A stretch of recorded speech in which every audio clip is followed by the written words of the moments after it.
वालेकुम वरहमतुल्लाहि वबरकातुहू। मैं हूँ मुसन्निफ़ा शमा परवीन मरियम और आप देख रहे हैं मेरा एक तहरीरी अफ़साना मेरी किस्मत का तारा। तो चलिए इस अफ़साना के किरदारों से मिलते हैं और देखते हैं कि इस कहानी में क्या होता है। जुवेरिया, जो इस कहानी का अहम किरदार है, अब वो 25 साल की हो चुकी थी और उसकी माँ को उसकी शादी की बेइंतहा फ़िक्र थी। वो अपनी बेटी के लिए बहुत अच्छे और अमीर रिश्ते के सपने नहीं देख रही थी, क्योंकि वो जानती थी, उसे अच्छी तरह पता था कि हम गरीब की बेटियों को अमीर रिश्ते नहीं मिल सकते। मगर उसकी माँ ये दुआ करती कि लड़का नेक हो और शरीफ भी हो, क्योंकि उसकी बेटी जुवेरिया भी नेक, शरीफ और साथ साथ थोड़ी खूबसूरत भी थी। एक दिन एक औरत जो रिश्ते लगाने का काम करती थी उसके घर आई। जुवेरिया की माँ ने उसे देखा तो खुश हो गई कि शायद उसकी बेटी के लिए कोई अच्छा रिश्ता आया हो, और वही हुआ। रिश्ते लगाने वाली औरत ने उसकी माँ से कहा, देखो बहन, आज मैं एक बहुत अच्छा रिश्ता लाई हूँ, वो लोग कल जुवेरिया को देखने आएंगे। उसकी माँ ये सुनकर बहुत खुश हुई कि उसकी बेटी को तस्वीर के ज़रिए पसंद कर लिया गया है। अब उम्मीद है कि कल जुवेरिया को सामने देखकर भी लोग पसंद कर ही लेंगे। उसकी माँ ने पूछा कि ये तो बताओ कि आखिर लड़का काम क्या करता है। जवाब मिला, अरे वो एक कामयाब डॉक्टर है, माशाअल्लाह। जुवेरिया दरवाजे पर खड़ी चुप से उनकी बातें सुन रही थी। उसकी माँ को यकीन नहीं आ रहा था कि उसकी बेटी के लिए एक डॉक्टर का रिश्ता आया है। रिश्ता लगाने वाली औरत ये बोलकर चली गई कि कल उन लोगों के साथ मैं भी आऊँगी, तुम लोग तैयारी कर लेना। और उसके जाते ही दोनों माँ बेटी कल की तैयारी में लग गईं। जुवेरिया की माँ ने कुछ पैसे जमा कर रखे थे, उसने वो पैसा निकाला और मेहमानों के नाश्ते का इंतज़ाम करने में लग गई।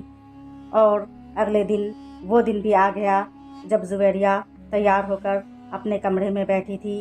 उसने मामूली सा सूट पहन रखा था, हल्का मेकअप और हल्की सी आर्टिफिशियल ज्वेलरी में भी वो खूबसूरत ही लगी रही थी। रिश्ते लगाने वाली औरत ने देखा तो बोली, माशाअल्लाह, आज तो तुम बहुत ही खूबसूरत लग रही हो, अल्लाह करे वो लोग आज हाँ कर दे। और कुछ देर के इंतज़ार के बाद लड़के वाले आ चुके थे, जिसमें ज़्यादातर औरतें और लड़कियां ही थी, मर्द बिल्कुल कम थे। नाश्ते का एहतमाम किया गया। उस वक्त तक माहौल अच्छा रहा, लेकिन नाश्ते और चाय के बाद लड़की की माँ ने कहा, अब आप लड़की को बुला दीजिए, हम भी तो देखें कि लड़की सामने से कैसी दिखती है। ये पहला तंज था जो जुवेरिया की माँ के मुँह पर लगी। रिश्ता लगाने वाली औरत अपनी बेटी को साथ लाई थी ताकि वो जुवेरिया के साथ रहे। वो लड़की जुवेरिया को लेकर मेहमानों के सामने आ गई और सलाम करके खामोश से सब झुकाए जुवेरिया बैठी रही। लड़के की माँ ने उससे पूछा, तुम्हारा नाम क्या है? उसने मुस्कुराकर जवाब दिया, मेरा नाम जुवेरिया है और मैंने BA किया है। अब की बार पढ़ने की भाभी ने कहा, तुमसे जितना पूछा गया है सिर्फ उसी का जवाब दो। ये सुनकर जुवेरिया सिकटा कर रह गई। रिश्ते लगाने वाली औरत ने कहा, अरे तो क्या हुआ, अच्छा तो है कि खुद ही सब कुछ बता रही है। तभी लड़के की दूसरी बहन ने कहा, नहीं, जितना पूछा गया है उतना ही जवाब देना चाहिए। अब की बार जुवेरिया की माँ ने कहा, अरे छोड़ी, ये सब जाने दीजिए, मेरी बेटी ज़रा घबरा रही है, आप लोग ये बताएं कि मेरी बेटी कैसी लगी। लड़के वालों ने आपस में बात करने के बाद अपना फैसला सुना दिया और जुवेरिया की माँ से कहा, हम माफ़ी चाहते हैं, लेकिन हमें जुवेरिया नहीं बल्कि ये लड़की पसंद है। लड़के की माँ ने उस रिश्ते लगाने वाली की बेटी की तरफ इशारा किया और जुवेरिया और उसकी माँ अपनी बेइज्जती पर मन ही मन में रो रही थी। लेकिन हिम्मत करके जुवेरिया की माँ ने अपनी बेटी को अंदर कमरे में भेज दिया और लड़के की माँ से बोली, ठीक है, कोई बात नहीं, आपकी मर्ज़ी। रिश्ते लगाने वाली औरत के चेहरे से उदासी छलक रही थी। उसने कहा, अरे क्या कमी है जुवेरिया में जो आपने उसके बजाय मेरी बेटी को पसंद कर लिया। लड़के की माँ ने कहा, आपको ये रिश्ता करना है तो करें, वरना हम लोग जा रहे हैं। रिश्ते लगाने वाली औरत ने कहा, मैं अभी 3-4 साल तक अपनी बेटी की शादी नहीं करना चाहती, आप दूसरी लड़की देख लें। और ये जवाब सुनकर लड़के वाले चले गए। रिश्ते लगाने वाली औरत और उसकी बेटी ने जुवेरिया और उसकी माँ को तसल्ली दी। जुवेरिया की माँ ने कहा, आखिर कब होगी मेरी बेटी की शादी। ये 11वां रिश्ता आया था और वो फिर से रोने लगी। और उधर जुवेरिया आसमान की तरफ चमकते सितारों को गौर से देख रही थी और आंसू बहाते हुए सोचने लगी, न जाने मेरी किस्मत का तारा कब चमकेगा। फिर मिलूंगी इंशाअल्लाह एक नई वीडियो के साथ। तब तक के लिए अल्लाह। अस्सलामु अलैकुम वरहमतुल्लाहि वबरकातुहू। मैं हूँ मुसन्निफ़ा शमा परवीन मरियम और आप देख रहे हैं मेरा तिलिस्मी और ख़ूबसूरत अफ़साना गुलाबी शाम। तो चलिए देखते हैं कि इस अफ़साने में क्या होता है। शाम होते ही जब उस खूबसूरत नगर में गुलाबी परियों का खूबसूरत काफ़िला उतरता तो उस खूबसूरत नगर की शाम और ज़्यादा गुलाबी हो जाती। देखने वालों को लगता कि वहाँ की शाम गुलाबी हो गई है, इसलिए वहाँ के लोगों ने उस खूबसूरत नगर का नाम गुलाबी शाम रख दिया। लोग दूर दूर से हर रोज़ उस गुलाबी शाम में आते और खूबसूरती का नज़ारा देखते। आदमजाद और परियों की दोस्ती देखने लायक होती। आदमजाद लोग उन परियों से इस तरह घुल मिलकर बातें करते जैसे कि ये आदमजाद लोग उन्हीं दुनिया के लोग हैं। हर परी अपनी चमचमाती और खूबसूरत आँखों से लोगों को देखती, मुस्कुराती और बातें करती और मुंह से फूल गिरने पर ज़मीन में बखेर देती, जिससे वो ज़मीन और खूबसूरत हो जाती। आँखों में खूबसूरत नज़ारा लिए हसरत लिए हुए हुरिया बगौर वह खूबसूरत मंज़र अपनी आँखों से देख रही थी। तभी उसे एहसास हुआ कि कोई उसे ज़बरदस्ती उठा रहा है। वो घबराकर फ़ौरन उठ गई और देखा कि उसकी माँ उसके लिए नाश्ता लिए कब से खड़ी थी और उसे जगा रही थी। अच्छा, तब उसे समझ में आया कि वो एक ख्वाब देख रही थी। चलो ख्वाब ही सही, पर वो नज़ारा कितना खूबसूरत और हसीन था। और फिर हुरिया आँखों में हसरत लिए सोचने लगी कि काश वो भी एक परी होती और वो गुलाबी शाम उसका नगर होता। फिर मिलूंगी इंशाअल्लाह एक नई कहानी के साथ। तब तक के लिए अल्लाह हाफ़िज़, शुक्रिया। अस्सलामु अलैकुम वरहमतुल्लाहि वबरकातुहू। मैं हूँ मुसन्निफ़ा शमा परवीन मरियम और आप देख रहे हैं मेरा एक दिलचस्प अफ़साना परी बेगम। तो चलिए देखते हैं कि इस अफ़साने में क्या होता है। परी जो इस कहानी का अहम किरदार है, उसको बचपन से ही हर अच्छी और खूबसूरत जगहों पर जाना बहुत पसंद था। उसे परियों की कहानियाँ भी बहुत पसंद थी। जब 17 साल की हो गई तो एक दिन अपनी बहन से परियों की कहानियाँ सुनते सुनते बोली, आपी तुम अम्मी से कहकर मेरी शादी ना एक परीज़ाद यानी कि परिस्तान के बादशाह से करा देना। उसकी बड़ी बहन उसे कुछ समझाने ही वाली थी कि तभी उसकी अम्मी कमरे में आ गई। उन्होंने सब सुन लिया था और परी को डांटते हुए बोली, आइंदा ऐसी बातें मत करना। और परी मनी मन में सोचने लगी कि परिस्तान तो कितना खूबसूरत होता है और परिस्तान के लोग भी कितने हसीन और खूबसूरत होते हैं। काश मैं भी वहाँ जा पाती। एक दिन वह अपने बाग में फूलों पर पानी दे रही थी कि अचानक एक परिंदा आ गिरा। परी ने जब उस परिंदे को उठाया तो वो पूरी तरह से ज़ख्मी था। 17 साल की परी दिल लगाकर उस परिंदे की इस तरह खिदमत और देखभाल करती कि ऐसा लगता कि वो कोई उसका अपना रिश्तेदार है। उसकी माँ बहन उसके इस नेक काम से बहुत खुश थी। उन तीनों को उस परिंदे से बहुत लगाव हो गया था। अब परी की किस्मत चमकने वाली थी। परिंदा जैसे ही ठीक हुआ, उसने परी से बातें करना शुरू कर दिया और बोला, तुमने मेरी बहुत खिदमत की है, बताओ मैं तुम्हारी क्या खिदमत कर सकता हूँ। परिंदे की बातें सुनकर परी और उसकी माँ बहन तीनों डर गई। उन तीनों लोगों के सिवा और उनका कोई अपना न था। वो तीनों खातिन अकेली रहती थी और एक दिन दूसरे का सहारा थी। परी ने उस परिंदे से पूछा, तुम इंसानों की तरह कैसे बात कर सकते हो, हालांकि तुम तो एक परिंदा हो। परिंदे ने कहा, नहीं, ना मैं परिंदा हूँ और ना ही कोई इंसान हूँ, बल्कि मैं तो परिस्तान से आया हूँ। मैं एक परीज़ाद हूँ, परिस्तान की मलका का छोटा शहज़ादा हूँ। उसके मुंह से ये बात सुनकर इन तीनों माँ बेटियों को बड़ी हैरत हुई और परी की आंखें खुशी से चमकने लगीं। वो शहज़ादा अपने असली रूप और लिबास में आ चुका था। ऐसी खूबसूरती कभी देखी नहीं थी। तीनों माँ बेटी उससे बगौर दिखने लगीं। परी ने उससे पूछा, ऐ परिस्तान के शहज़ादे, क्या तुम मुझसे शादी करना पसंद करोगे? शहज़ादा फ़ौरन मान गया اور بولا ہاں کیوں نہیں، تم نے مجھ پر احسان کیا ہے تو تمہاری بات تو ماننی ہی پڑے گی۔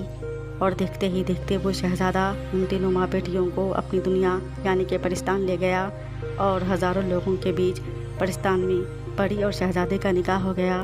اس کی ماں اور بہن منع نہیں کر پائی تھیں، شاید کہ یہی اس کی قسمت میں تھا۔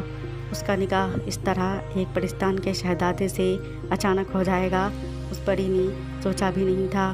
اور اب اس طرح وہ اگلے ہی پل ایک معمولی عام سی لڑکی سے پرستان کی ملکہ پری سے پری بیگم بن گئی۔ پھر ملوں گی انشاءاللہ ایک نئی کہانی کے ساتھ، تب تک کے لیے اللہ حافظ، شکریہ۔ السلام علیکم ورحمۃ اللہ وبرکاتہ۔ میں ہوں مصنفہ شمع پروین مریم، اور آپ دیکھ رہے ہیں ہماری ایک فیملی اسٹوری نصیب۔ تو چلیے دیکھتے ہیں کہ اس اسٹوری میں کیا ہوتا ہے۔ نگار فاطمہ جو اس کہانی کا کردار ہے، وہ اپنے چھوٹے سے گھر میں بالکل بھی خوش نہیں رہتی تھی۔ اسے بچپن سے ہی بڑے گھر کا بڑا شوق تھا۔ وہ اپنی ماں سے اکثر اپنی سہیلیوں کے بارے میں کہتی کہ امی عائشہ کو دیکھیں، اس کا کتنا بڑا گھر ہے اور 2 گاڑیاں اس کے پاس ہے، اور صرف وہی نہیں بلکہ میری ساری سہیلیاں بہت ہی زیادہ امیر ہیں۔ اور اس کے جواب میں اس کی ماں اسے سمجھاتی کہ سب کا اپنا اپنا نصیب ہوتا ہے، اور ہاں کبھی نصیب بدلتے دیر نہیں لگتی۔ اور اس کی بات سن کر نگار فاطمہ بالکل خاموش ہو جاتی۔ پھر ایک دن اچانک ایک حادثے میں اس کے ابو کا انتقال ہو گیا، اور اب اس گھر میں صرف وہ دونوں ماں بیٹی اکیلی رہ گئیں، اور تیسرا ان کا کوئی نہ تھا۔ دن گزرتے گئے، اب نگار فاطمہ سوچنے لگی کہ ابو کے پیسے ہی سے تو گھر چل پاتا تھا، وہ بھی بہت مشکل سے، اب آگے کیا کرنا چاہیے۔ اس کی ماں نے اس کا پریشان چہرہ دیکھا تو پوچھنے لگی کہ بیٹا کیا بات ہے۔ نگار نے کہا امی ابو کے پیسے سے تو بہت مشکل سے گھر چل پاتا تھا، اب تو ابو بھی نہیں رہے، آپ ایسا کیجیے، آپ مجھے اجازت دیجیے، میں بھی کوئی کام کرنا چاہتی ہوں۔ اس کی ماں نے کہا ایسا کیسے ہو سکتا ہے، اور تم کیا کام کرو گی؟ میں تو تھوڑی بہت سلائی جو سیکھتی ہوں اسی سے لوگوں کے کپڑے سلائی کر کے کچھ پیسے کماتی ہوں تو گھر چلتا ہے، پر تم کیا کرو گی؟ نگار نے کہا مجھے مہندی تو آتی ہے، میں لوگوں کو مہندی لگایا کروں گی، اور اچھا ہے اس طرح ہماری اور اچھی ہو جائے گی ہماری لکھنے کی اور مہندی لگانے کی، اور میں انشاءاللہ ہو سکتا ہے ذریعے سے بہت آگے بڑھ جاؤں۔ اس کی سہیلیوں نے اس کے اس کام میں بڑی مدد کی، اور بہت ساری لڑکیوں کو لا کر اس کے پارلر میں دیا۔ اس نے اپنا ایک بہت بڑا پارلر کھول لیا تھا، اور بہت سارے پیسے بھی کمانے لگی، اور اس نے بہت کم پیسے لینا شروع کیا تھا۔ اس کی سہیلیاں اسے کہتی کہ تیرے پاس اتنا اچھا ٹیلنٹ ہے، اتنی اچھی مہندی لگاتی اور سکھاتی ہے، تو اتنے کم پیسے کیوں لیتی ہے؟ نگار نے کہا اس میں کچھ امیر اور غریب بھی آئیں گی، اور ہو سکتا ہے کوئی پیسے نہ دے پائے، اور کچھ لوگ یہ سوچیں گے کہ پیسے کم مل رہے ہیں، کم پیسے میں وہ سکھا رہی ہے تو لڑکیاں اور زیادہ آئیں گی۔ اور اس کے سوچ کے مطابق ایسا ہی ہوا، لوگ خوشی خوشی اس کے پاس آتے ہیں کہ کم پیسے میں اتنی اچھی مہندی لگانے اور سیکھنے کو ملتی ہے، اور اس طرح لڑکیاں اس کے پاس بڑھتی چلی گئیں، لڑکیوں کی تعداد بہت زیادہ ہو گئی۔ نگار فاطمہ نے ایک پارلر بھی کھول لیا، اور اس کے بعد ترقی کے زینے پر چڑھتے چڑھتے اس نے بھی 2 گاڑیاں لے لی۔ اور اس کی ماں نے کہا میں نے تم سے کہا تھا نا کہ دن بدلتے اور نصیب بدلتے دیر نہیں لگتی۔ اور نگار فاطمہ نے کہا واقعی ہماری امی نے سچ کہا تھا، بے شک نصیب بدلتے دیر نہیں لگتی، سب کا اپنا اپنا نصیب ہوتا ہے۔ پھر ملوں گی انشاءاللہ ایک نئی کہانی کے ساتھ، تب تک کے لیے اللہ حافظ، شکریہ۔ کسی نگر میں ایک خوبصورت شہزادی تھی جو اپنی خوبصورتی کے لیے پورے نگر میں مشہور تھی۔ جب بادشاہ نے شہزادے کی شادی کا ارادہ کیا تو اس خوبصورت گھمنڈی شہزادی کی سہیلیوں نے یہ مشورہ دیا کہ تم اپنا سوئمبر کرواؤ۔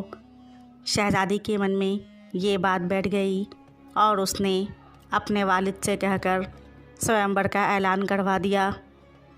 سوئمبر والے دن ہزاروں شہزادے آئے، ہر ایک شہزادے ایک سے بڑھ کر ایک تھے، کوئی تیر اندازی میں مشہور، تو کوئی شہزادہ اعلیٰ تعلیم یافتہ، تو کوئی شہزادہ اپنی خوبصورتی میں اپنی مثال رکھتا تھا، مگر اس گھمنڈی شہزادی نے اپنی دولت اور خوبصورتی کے آگے سب کو خود سے کمتر سمجھ کر سبھی شہزادوں کو یہ کہہ کر شادی سے انکار کر دیا کہ کوئی بھی شہزادہ اس کے برابر کا نہیں ہے۔ اس نے سبھی شہزادوں کو واپس کر دیا، لیکن اس میں ایک ایسا تھا جو شہزادہ تو تھا ہی، مگر وہ جناتوں کو اپنے قابو میں رکھا کرتا تھا۔ اس شہزادے کا نام شاہ ولید تھا۔ اسے اپنے واپس کیے جانے پر برا تو لگا، مگر اس وقت کچھ نہیں کہا۔ ادھر گھمنڈی شہزادی کی سہیلیوں نے کہا، تم نے تو سبھی شہزادوں کو واپس کر دیا ہے، اب کس سے شادی کرو گی؟ شہزادی مرینا نے کہا، جب کوئی میرے برابر کا شہزادہ مل جائے گا تو میں اس سے شادی کر لوں گی۔ اسی رات اس نے خواب میں دیکھا کہ اس سومبر والے دن میں ایک شہزادہ جنات کے ساتھ کھڑا تھا اور اس سے کہہ رہا تھا، تم نے مجھے واپس کر کے میری بے عزتی کی ہے، تمہیں اس کا بدلہ ضرور ملے گا۔ شہزادی کی آنکھ کھل گئی اور وہ اندر سے پوری طرح ڈر گئی تھی۔ جنات کی آنکھیں بہت ہی خوفناک لگ رہی تھیں۔ اس نے اپنے والد سے جا کر اپنا خواب بیان کیا۔ والد نے کہا، واقعی غلطی تمہاری ہے، تمہیں انکار نہیں کرنا چاہیے تھا۔ لیکن وہ کون تھا؟ اگر اسے برا لگا تو اس سومبر والے دن کچھ بھی کیوں نہیں کہا اس نے۔ اگلے دن آدھی رات کے قریب بادشاہ کے سر میں شدید درد ہوا اور اسی تکلیف میں اس کی موت ہو گئی۔ بادشاہ کے موت کے بعد شہزادی بالکل اکیلی رہ گئی تھی، مگر اس نے تخت کو آسانی سے سنبھال لیا تھا۔ وہ کمال کا ہنر بھی رکھتی تھی، مگر زیادہ دن بھی نہیں گزرے تھے کہ اس کے محل کے خفیہ دشمنوں نے اس سے تخت چھین لیا۔ شہزادی کو بہت بڑا دھوکہ ملا تھا۔ اس نے کبھی سوچا بھی نہ تھا کہ ایسا بھی دن آئے گا۔ شاید یہ اس کے گھمنڈ کی سزا تھی۔ یہ بات اب وہ مان چکی تھی، مگر اب وہ کچھ نہیں کر سکتی تھی۔ دشمنوں نے اسے محل میں ہی ایک کمرے میں اسے بندی بنا لیا تھا۔ ایک دن شہزادی سوچ رہی تھی، کتنا اچھا ہوتا اگر میں سومبر والے دن کسی ایک شہزادے سے شادی کر لیتی تو آج میں اس طرح قید ہو کر نہیں رہتی۔ اچانک اس نے ایک مشورہ اور شور سنا۔ کوئی کہہ رہا تھا کہ اس محل کے بادشاہ پر کسی نے حملہ کر دیا ہے اور بادشاہ کو بندی بنا لیا گیا ہے۔ شہزادی نے یہ سنا تو من ہی من میں بہت خوش ہوئی کہ چلو اچھا ہے، مجھ سے تخت چھیننے کا بدلہ ملا ہے، ویسے بھی یہ محل تو میرا ہی ہے۔ ادھر شہزادے شاہ ولید نے اپنے جنات دوست سے کہا، بادشاہ کو تو بندی بنا لیا ہے، اب اس محل کو اٹھا کر یہاں لے آؤ۔ جنات اس کے حکم پر محل اٹھا کر لے آیا۔ اس کے کمرے کا دروازہ کھولا گیا تو اندر سے شہزادی نکلی اور اس شہزادے کو دیکھ کر چونک گئی۔ شہزادے نے اسے دیکھا اور بولا، یہ محل تمہارا ہے، تم چاہو تو یہاں رہ سکتی ہو، یہ جنات تمہاری دیکھ بھال کے لیے رہے گا۔ شہزادی نے کہا، مجھے معاف کر دیجیے، میں نے آپ کو اور سبھی شہزادوں کو اس دن بے عزتی کے ساتھ واپس کیا تھا۔ شہزادے نے نرم لہجے میں کہا، کوئی بات نہیں، شام کو ہمارا سومبر ہے، میں نے کتنی ہی شہزادیوں کو بلوایا ہے، آپ بھی چلیں۔ شام کو سومبر میں وہ گھمنڈی شہزادی بھی موجود تھی۔ سب کو تو یہی معلوم تھا کہ کسی ایک شہزادی کے گلے میں مالا ڈال دیا جائے گا، مگر شہزادے نے اپنی حرکتوں سے شہزادی سمیت سب کو چونکا دیا۔ جب اس نے مالا ایک معمولی سی لڑکی کے گلے میں ڈال دیا، شہزادی اس لڑکی کے برابر میں ہی کھڑی تھی۔ اس نے چونک کر شہزادے کو دیکھا اور بولی، اگر آپ کو اس معمولی لڑکی سے ہی شادی کرنی تھی تو سبھی شہزادیوں کو کیوں بلوایا؟ شہزادے نے ہنس کر کہا، صرف یہ دکھانے کے لیے کہ لوگ اپنی دولت اور خوبصورتی سے نہیں بلکہ اپنے اعمال سے پہچانے جاتے ہیں۔ بڑے بڑے ولیوں نے سادہ لباس میں زندگی گزار دیا تو ہم کیا چیز ہیں؟ اس لیے ہم نے اس معمولی لڑکی سے شادی کرنے کا فیصلہ کیا۔ یہ معمولی لڑکی کچھ شہزادیوں سے بہتر ہے، مگر میں نے باقی شہزادوں کو خالی ہاتھ واپس نہیں کرنے والا۔ اور شہزادے نے اپنے اخلاق کے مطابق سبھی شہزادیوں کو تحفے تحائف کے ساتھ رخصت کیا۔ گھمنڈی شہزادی منیرا کا سر شرم سے جھک چکا تھا۔ غیر ملک سے آئے ایک شہزادے کو بے عزت کر کے واپس بھیجنے کا اسے اچھا بدلہ ملا تھا۔